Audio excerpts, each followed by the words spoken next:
Praise the Lord. Good morning. దేవుని పరిశుద్ధ నామమున మీ అందరికీ వందనాలు తెలియజేస్తుంటున్నాను. నేటి దినం ద్వితీయోపదేశకాండం 15వ అధ్యాయం 7వ వచనం చూసినట్టయితే, నీ దేవుడైన యెహోవా నీకు కృప చూపును వాక్యం ఉంటుంది.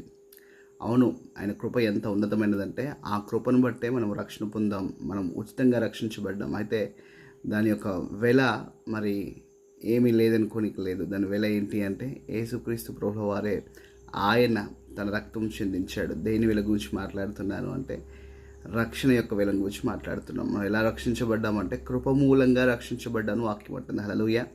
అయితే మనం బైబిల్ నుంచి మరొక సందర్భాన్ని జ్ఞాపకం చేసుకుంటే, ఇశ్రాయేల్ ప్రజలు ఏ విధంగా చెరలోంచి బయటికి విడిపించుకుని వచ్చారు అంటే కేవలం ఆయన కృప మూలంగానే. ఆయన కృప మూలంగా వారు చెరసాల నుంచి, బానిసత్వంలోంచి, వెట్టి చాకిరిలోంచి వారు విడుదల పొంది బయటికి వచ్చారు.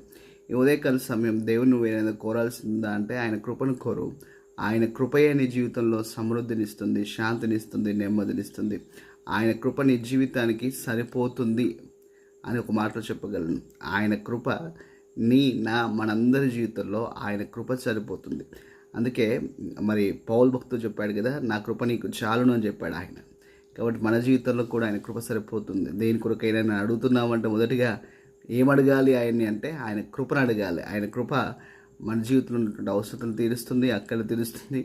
ఆయన చిత్తంలో మనం ముందుకు వెళ్ళడానికి దోహదపడుతుంది, తోడ్పడుతుంది. కాబట్టి మరి ఆయన కృప పొందుకున్న వారందరూ కూడా దీవించబడ్డారు, అనేకులకు దీవెనకరంగా ఉన్నారు.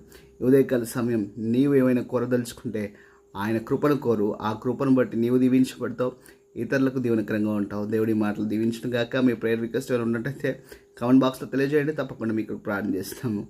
ఆమేన్.